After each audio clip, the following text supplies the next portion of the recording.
Hi everybody, I'm Jones. And I'm Mann. And we're Jones and Mann. And today we are jonesing on Crown Royal's Bourbon Mash. Alright, so this is the Bourbon Mash. Bourbon Mash. Yeah, Bourbon Mash. Crown Royal. Crown Royal is made in Canada, right? Crown Royal is made in Canada. So technically it can't be a bourbon. Yeah, true. They actually released this box with Bourbon Mash. They had permission to do it from everything I read personally. And then they went back and rescinded.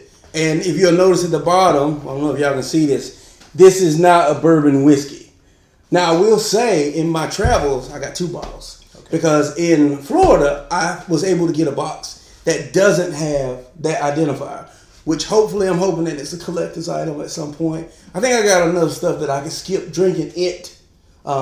Just let it kind of sit. And let it sit and age a little bit. All right. So, sounds like you kind of done a little research. Oh, yeah. So, what can you tell us about this? So, as you do your opening, I'll go ahead and tell you that, guys, if you don't have this already, you might want to go ahead and try to find it because Crown Royal only has a year to sell this as a bourbon. Because for some reason, only whiskeys or bourbons made in the U.S. can be made or called a bourbon. It has to be made in the United States to be called a bourbon. Right. So this is technically a whiskey that is made in Canada, and they are allowed to sell it for 1 year under the label of bourbon. Okay. So cool little bag, lighter color. It looks like the salted caramel bag. I think salted caramel was a little bit darker. It was more tan, like the lettering almost. So well, cool. Let's stop debating over the bag and let's try this bourbon mash from Crown Royal. I'm really excited about it, man. Okay. Well, I know that this is a 5-part series, okay. So there's going to be because Crown has 5 mashes in their blend. So I think that, as I understand it, they're going to introduce one bourbon. Oh, not one bourbon, but one whiskey from each mash. Of the mash. Yeah. So okay. that means if we're trying the first one, that means we got to do all 5. Hey, it is what it is. It is what it is. So house rules. Yeah, let's pour them up and clink them up. All right. Let's do it. Oh, and this is also, it can't be a bourbon also because it's only 40% by volume. And bourbons are normally, what, 51%? A little bit of, 51% in the mash, I think that's what it is. Yeah, 51% mash, so. It smells like bourbon.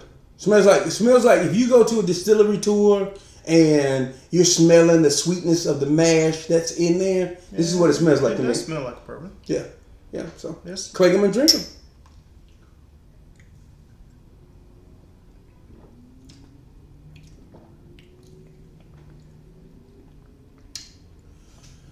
Mysteriously, let's put this on ice. See, I made my clear ice, homemade ice there. Working. Okay. Ooh, got a little heat on the end though. Yeah, it had a little heat on the end. Kind of interesting. Interesting. Let's switch it around. The scent dies down. Yes. I don't really get that distillery tour smell. Yes. Clink them and drink them.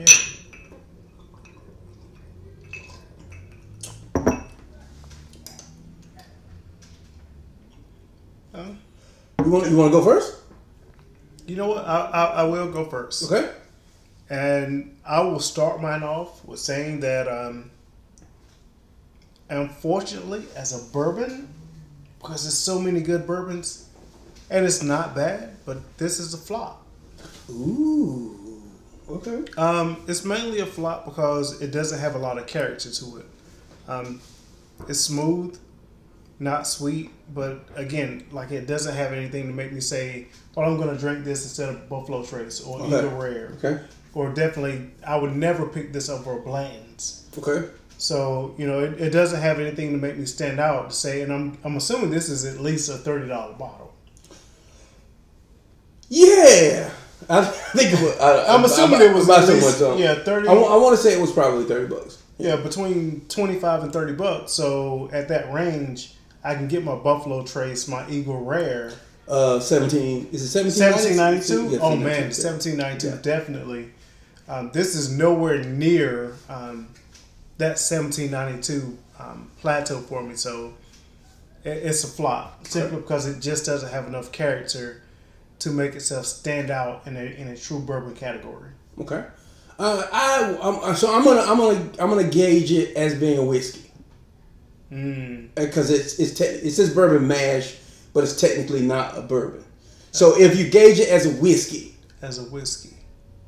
Oh, well, let me go back and gauge it as a whiskey. I'll compare it to like a Gentleman's Jack. Okay.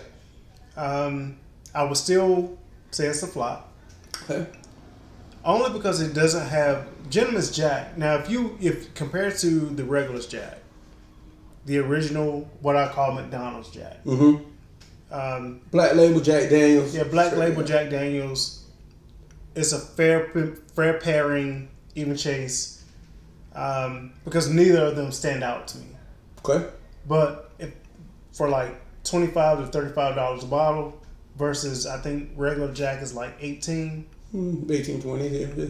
I'm gonna pick that Jack Daniels every time. I got you. Gentleman's Jack in this category, the 25 to 35 range, I'm gonna pick Gentleman's Jack because it has more character, it has more flavor. The mash bill just tastes better. Feels like it was cared for better.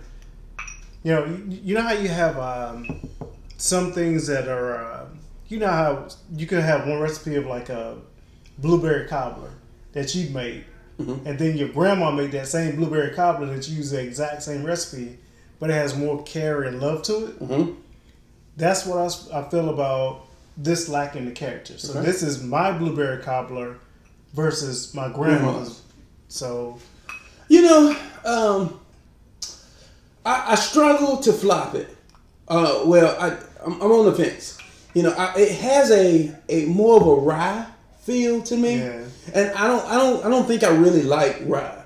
That's the problem. But there is some soft notes in here, like a buttery vanilla kind of taste, which I like that. I would say on the rocks, I'm gonna flop it. Yeah, I'm gonna flop it. I don't hate it, but I don't like it enough to say I'm gonna be drinking it on the regular. I do feel like I recently uncovered what you kind of turned me on to, but I actually just tried it a long time ago. Well, not long, but recently. Jack and Ginger. Yeah. I feel like with a little bit of ginger ale and this vanilla taste. Jack and Jill. Jack and Jill. With this vanilla taste that's kind of sitting in here, I think this will be pretty good. Yeah, and that's what I was saying about comparing it to like the standard Jack or the Gentleman's Jack. It will stand up to the Gentleman's Jack, but it just doesn't have enough character to take me over Gentleman's Jack. I would definitely buy it. I'm curious if it's a rye or not, but it just has that kind of twang to it. So I guess I'm gonna stand behind it. It's okay to flop, especially just neat pours. It may be better as a mixer. I think it would stand up because it just doesn't have enough character to make it stand out on its own, either neat or on the rocks. Okay. So it needs some kind of additive to make it popular. Make it bold. Okay. Well, I'm definitely I'm willing to go all five. So as they drop them, we'll get them and we'll tell you about it. Let us know how you feel about the bourbon mash. Yeah, definitely. Let us know if you can find it. Yeah. And if you're in the U.S., remember you only have 1 year. I'm not exactly sure when that countdown began, but you only have a year to find it because they only have a license to sell it as a bourbon for a year. Yeah, it's been out for a while. This wasn't hard to find. I had trouble finding the Texas Mesquite. Yeah. So I can't wait to crack in and give. The Texas Mesquite, I think, is only going to be in like Texas and maybe in like the northern states like. It's available. It's oh, really? Yeah. Okay. So it's here in North Carolina. So really, yeah, wow, yeah. Okay. It took a while to get here, but it's here. Okay. So there you have it, folks. Follow us on Instagram, Facebook. I forget the other thing. Instagram, Facebook. And whatever else. Twitter. Twitter. Yeah. And whatever else you can follow us on. Click the bell. Make sure you subscribe. Make sure you get all our updates every time we upload a video, which is weekly. Yeah, we've been doing some fun things, having some guests and everything. So some new episodes popping. We got an awesome idea, and we're just waiting to sit down and shoot that. That's the top 10. The top 10 tipsy tales. Hell yeah! So I don't know if I have any tipsy tales. I can't incriminate myself. Exactly. Yeah. But more episodes coming. We thank you for all the support that we've been given so far. We're gonna keep pushing on. Share with someone if you enjoy us and you're at a bar. Tell somebody else. Yeah, show the video at the bar. Yeah, tell them, talk about Jones and Mann. Yeah, for sure. Because we want to grow. Yeah, definitely. So we'll catch you next time. This has been another episode of Jones and Mann. Clink 'em and drink 'em. Let's get that clink in. There you go.